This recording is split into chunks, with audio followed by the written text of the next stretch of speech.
I didn't know I needed a roaring 20s ice skating Marilyn Monroe dress, but obviously I did.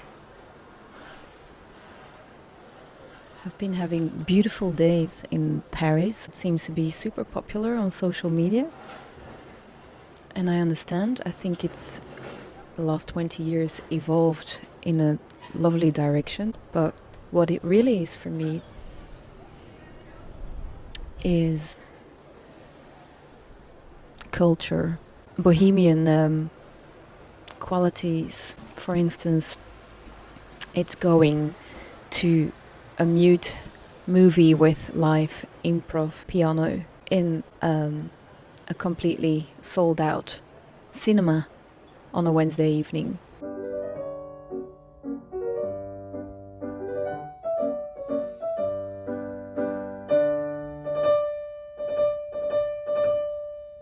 That for me is very much Paris, this hunger, this intrigue for anything uplifting on the inside of us, you know. Yes, it's a city of beauty, but it's always with aspiration. It seems more than just that. The goal isn't beauty, the goal is... These things are difficult to put in words, isn't it? The goal is metaphysical. It's rising above, connecting with. That for me is really what Paris is, and encounters and coincidences that never are coincidences.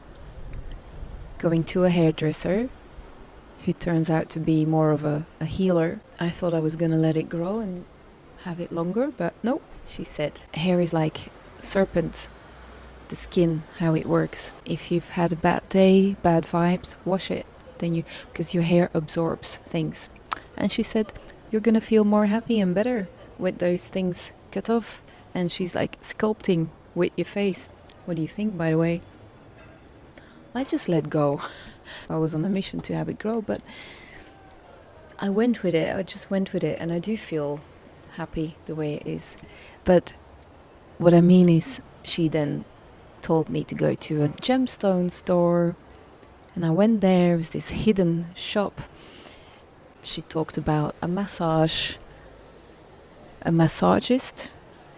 who spends 3 hours per client, only does one a day. He had a cancellation that same day, and whether I could do that. Of course I could do that.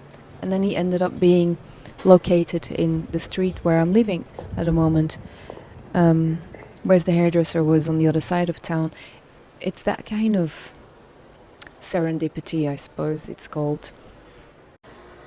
I always find it easier when I travel, because then I'm more receptive to that. But I would say in Paris, I probably have had that more than elsewhere. Could have to do with just how uplifting the beauty is. If there's something functional that needs to be done, like, say, ventilation of the underground or something, they will cover that up with a fake, beautiful old building, or they will make sure they can do that all inside and have to keep the front just to have the cohesion protected of all the beauty. I think it has an impact on everyone, but if you're conscious of these things, then that is even more to be appreciated.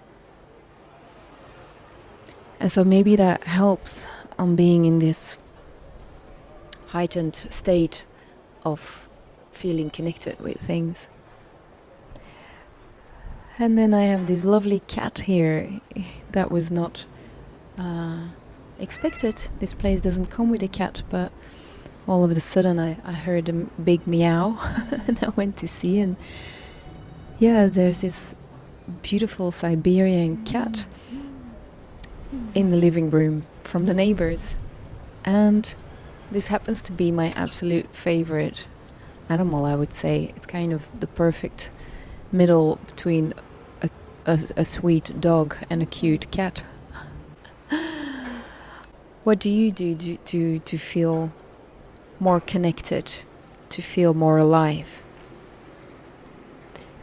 Just going on a little trip. It doesn't have to be Paris, but I feel that really it opens the road to more offline connectivity.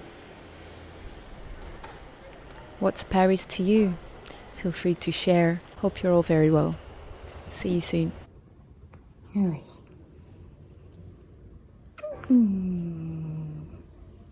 Et tu t'appelles comment? Mélodie? Mélodie Nelson? Waouh!